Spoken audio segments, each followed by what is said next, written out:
Aloha, I'm your Minna Van Dyken MD, and welcome back to Out of the Doldrums. Here is a number that should stop you in your tracks.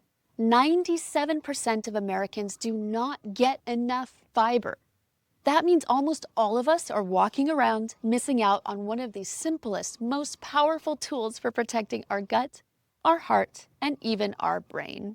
And this is where a strange little TikTok trend comes in. It's called Fibermaxxing. On social media, it looks like huge bowls of vegetables, loaded smoothies, and endless grams of fiber being proudly tallied up like a scorecard.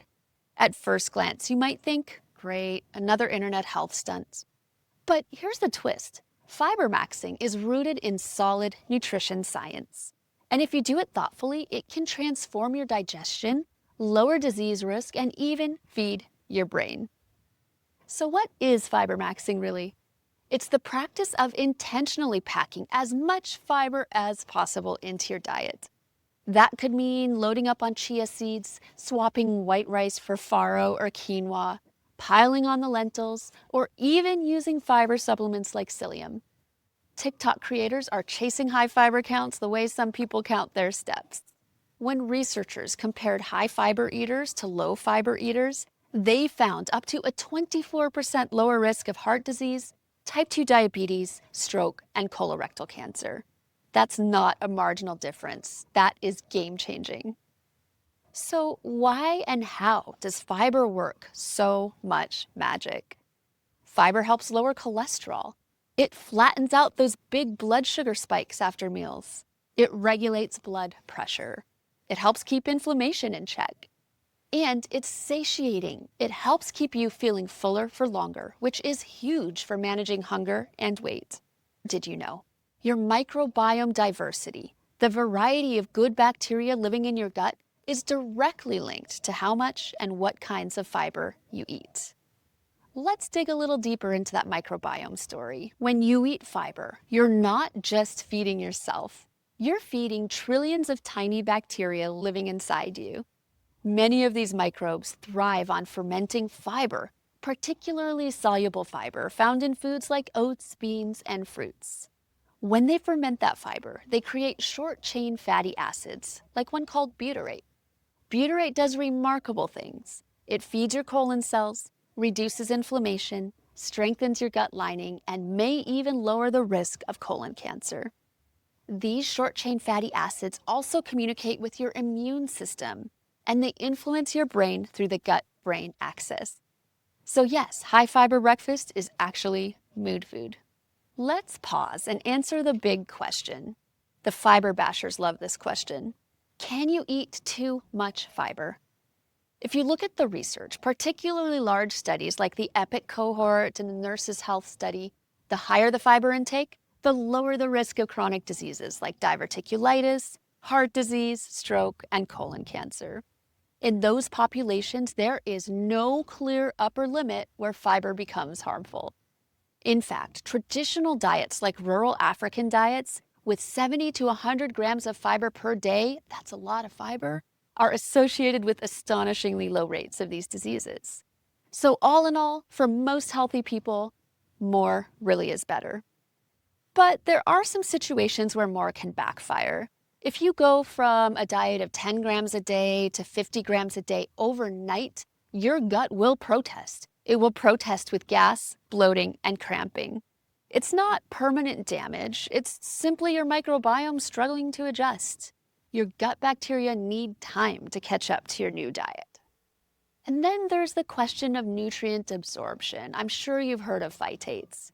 At very high fiber intake, especially when much of that fiber comes from bran or unprocessed grains, the fiber is often bound up with compounds called phytates. These phytates are naturally occurring in seeds, grains, nuts, and legumes. They're actually part of a plant's defense system. They bind to minerals like iron, zinc, magnesium, and calcium to keep them from breaking down prematurely. The problem comes because this binding also happens in your digestive tract. When phytates and certain fibers hold on tightly to these minerals, they can pass through us without being fully absorbed, so we get mineral deficient. But this effect is overhyped. It's usually minimal if your diet is diverse and balanced. But in someone who's theoretically eating extremely high fiber without much variety, or in someone who already has low mineral intake, it could tip the scale towards deficiency over time, like decades. This is also why traditional high fiber cultures usually prepare their foods in ways that reduce phytates, like soaking, fermenting, sprouting, or slow cooking, which makes those minerals more bioavailable. It's also why balance matters. You want fiber for all its benefits, but you don't want so much that it crowds out other nutrient-dense foods or comes only from one source. In other words, the danger is not really fiber itself. It's ramping up too fast or relying on a narrow range of high phytate fibers or getting full off of fiber where you don't get other balanced things in your diet, and that way you'd be ignoring the rest of your nutrient needs. For most healthy people, the upper limit of fiber is simply what you can tolerate comfortably, while still getting enough calories, protein, and minerals. Now, let's bust a few myths. Myth number 1, fiber is just for constipation. Absolutely not. It is one of the most important tools we have for heart health, blood sugar control, inflammation, and yes, even mental health. Myth number 2, fiber supplements are just as good as food. Fiber supplements can help, but whole foods give you a mix of soluble and insoluble fibers, plus antioxidants and polyphenols. No scoop of powder can fully replace that. Myth number 3, if a little fiber is good, a lot must be way better. No, it's not a fiber eating contest, people. It's about balance and gradual increases. So how do you Fibermax safely, you may ask? The first tip I give you is start where you are. If you're eating 10 grams a day, aim for 15 or 20 this week, then increase slowly. Stay hydrated. Mix your sources. You could do oats and chia for soluble fiber and leafy greens and whole grains for insoluble fiber. Lastly, just make it enjoyable, make it fun, make it tasty. Here's one simple recipe to try: a high fiber breakfast bowl, one of my faves. You start with overnight oats made with rolled oats, chia seeds, and almond milk. Then you add a handful of berries, a spoonful of ground flax, and some walnuts for crunch. Sprinkle on cinnamon and a touch of honey if you care to. That one bowl can give you 15 grams of fiber before you even leave the house. So is Fibermaxxing just another TikTok gimmick? It could look like one, but it really points to a bigger truth. What this truth is that most of us need more plants, more variety, and way more fiber in our lives. If this trend pushes people towards that, and they do it gradually and thoughtfully, it might just be one of the rare social media health hacks worth keeping. Now, I want to hear from you.